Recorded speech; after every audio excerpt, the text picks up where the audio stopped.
Garrett is always so underrated, but he's the one guy who was like a proper actor when he went into the cast. And I was just wondering I liked how you captured that in the film, like how he's kind of struggling to find his place, but at the end of the day, his talent was kind of in some ways marshaled people together. I was wondering if you could talk a little bit about that. Yeah, Jason wanted us to embody the spirit and the energy of whatever the character was going through that day. And on a high-pressure day like this, Garrett was still finding his way. Sure. You know what I mean? He had no idea what he should or shouldn't do, And so speaking with Garrett, a lot of times Garrett would say to me, just tell the truth, man. Tell it like it is. He's like, I had some problems. Be honest about it. But I tried my best and I didn't quit. And I wanted to make sure that came through. Obviously, he's got all these skills and all these talents. And there's a scene between Gilda and I that, Gilda and Garrett, and she's kind of giving him that courage. She's listening to him. Sure. So if you watch the movie, he's asking for time. He's like, hey, can you talk to me? I had the best time watching Lamorne do that scene. I just got to sit on this little ledge and watch him be Garrett. But if you notice, it's the first time, it's one of the first times someone actually paid attention when he was trying to express himself. I need help. What am I doing here? And this is the first time someone just let him get it out, and then she just looks at him and goes, "No one's saying you can't." And it's like, oh shit, So yeah, that's kind of how I entered the channeling of Garrett. But you got to speak to him, right? And you got to talk to him. Oh yeah, got a chance to hang out with him, speak to him, and he made sure that I didn't embarrass him. But you didn't. Well, considering that Gilda unfortunately passed, and Chevy, I don't know if you got to talk to Chevy at all, but so what was it like for you two then, creating these iconic characters, from the ground up, and not really having somebody that you can consult with? It must have been quite the challenge. Yeah, I mean, I hope to meet Chevy one day, if only to shake his hand and tell him, like, it's truly an honor. Well, you captured him well, and I was quite sympathetic for him, to be honest. Yeah. Well, thank you. I mean, Jason wrote a script where we really see the vulnerable side of Chevy. He's such a charismatic, confident man that America really fell in love with those qualities. But that meant that, who is the person underneath? And, we can watch, people can go and watch these people play, but the fun, or perform, but the fun part for us is really figuring out who they were behind the scenes in the midst of this pressure and what it is that they hope for. These are nervous people in a vulnerable act of putting on a revolutionary show with a brand of comedy that had never been seen and young in too. prime time. Yeah, and young.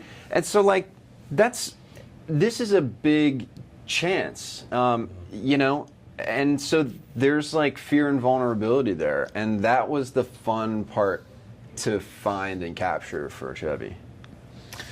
And and for Gilda, I mean, I can only imagine you. There was a lot of material to work from, I suppose. Yeah. But what a one-of-a-kind person, though, one-of-a-kind talent. I know, truly generational and so impactful to so many actresses and comedians that I grew up watching.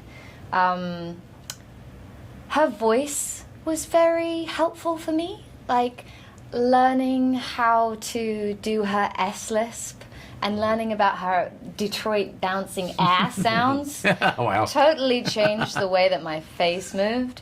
And so that on the outside felt very helpful. And then on the inside, I got to speak to Alan Zweibel, who was one of her closest friends and key collaborators. They wrote Rosanna Dana together. And Alan's willingness to share with me stories of their creative partnership was not only moving, but so much fun for me as a fan of Gilda. And through Alan, you know how best friends often have a shared sensibility? Sure, of course. I felt like I learned a lot about Gilda through the way that Alan spoke to me. Interesting. And so I thought a lot about Alan and the way that he communicated with me in playing Gilda. And I have to ask, I mean, everybody's got a favorite Saturday Night Live memory from their lives, and I was wondering if any of you could share yours, because I certainly have mine. Big part of my life growing up. Oh boy, it's a lot. There's a lot, but I'm gonna just go ahead. Eddie Murphy's Too Hot in the Hot Tub. that one's up there. Will Ferrell's up there for me. Eddie Murphy, that sketch in particular. I mean, I didn't grow up watching SNL. I now have favorite sketches, but I have to say that the gateway sketch for me was Gilda being Judy Miller. Of course. Little girl fluffing around the place? I was a big fan of Spartan Cheerleaders. Oh, of course, Growing up with Farrell and Sherry O'Terry, good. their connection. But I have this memory, too, as a kid, of my dad laughing hysterically, and then for like weeks repeating the jokes from the Sweaty Balls sketch, which is, hilarious. The NPR. It is hysterical, but my father, I just have like really great memories of my dad finding that hilarious, repeating it for a week. We're excited because there's never been a television show like this. Okay, but what kind of show is it, Lorne? Do you even know what the show is? Did anyone ask Edison what a light bulb was before he harnessed electricity? Who are you in the metaphor? I gotta say, Dylan, man, your Dan Aykroyd was crazy good, though. Thanks, man. Spot on. And I'm a huge Dan Aykroyd fan, but it's weird. The energy of him when he was young is so different from the energy of him as he got older, though. Yeah, right? totally.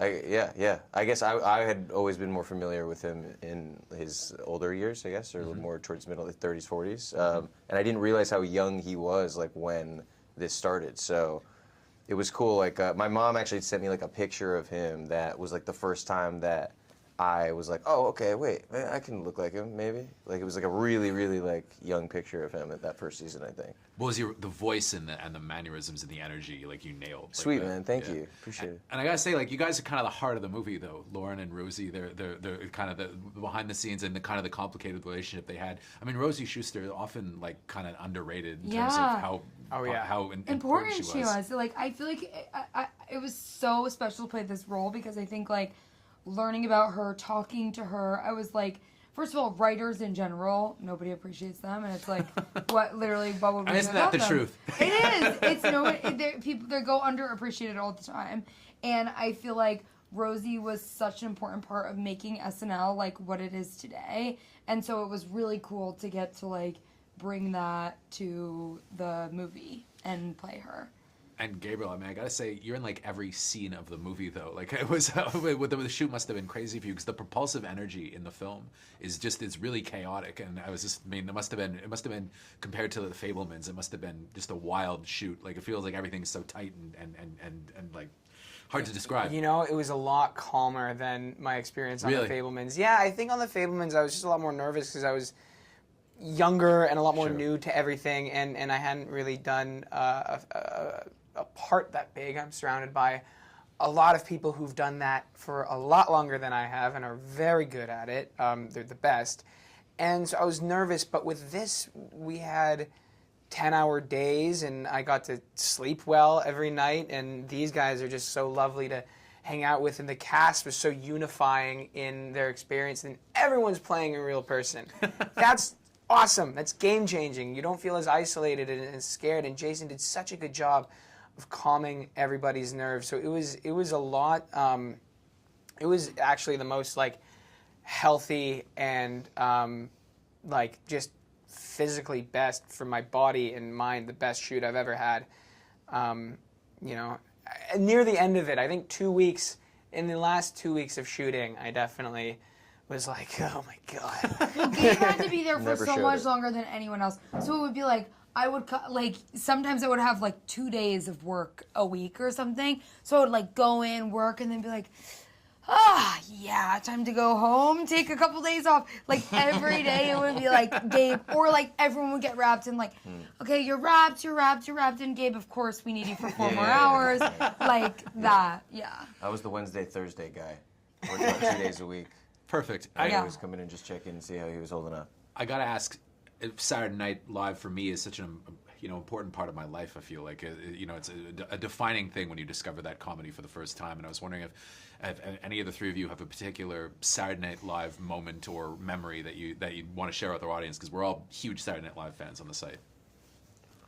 I think one of my earliest memories of SNL is staying up late with my parents, and they're laughing at the Weekend Update political jokes, and I don't know why they're laughing, but I know that it's funny, so I'm laughing too. I thought that was always like, and they would talk, oh, I used to watch this too, and so it just, everyone was familiar with the show, and everyone just pours so much love into the show. That's how I really connect to it emotionally. And how about you guys? Any particular Saturday Night Live favorites? When I was a little kid, my favorite movie was like for a little bit when very young was like Tommy Boy. Oh, and sure. Then, so since it was Chris Farley and Aykroyd's in that too, and like David Spade, my dad. Then I think that sort of I was like obsessed with that movie. So then like my dad was like, you know, these guys are like on this show, like, and would show me like, you know, the show. Yeah. I would watch with my parents too. Awesome. I would watch with my parents too. And like, yeah, I just think it's that first thing. Also, like, maybe when you're like in middle school or high school and you're like, your parents are like, do you want to stay up late and watch SNL? Yeah. And you're sort of like, don't mind if I do, I'll be a little bad. And like, I just remember feeling like so edgy watching. I was like, it starts at 11:30? Okay. Whoa. Like, whoa. It was cool, and you're doing it with Yeah. your parents, Yes. so that made Yeah. them cool too. Yeah. I know, all of a sudden I was like sick. So that I remember being like, Passed out 20 minutes in. no, by the way, Yeah, immediately. yeah, It's like, yeah. by the time Weekend Update rolls carrying you around, to I'm like, bed. but yeah. Chevy Chase, Gilda Radner, Dan Aykroyd. How the fuck do you pronounce this? Aykroyd? These can't be the right size. Yeah, you're right. They should be a little bit smaller. And action on rehearsal. And now, Weekend Update. Good evening. Gentlemen, how long have you been standing there? Long enough.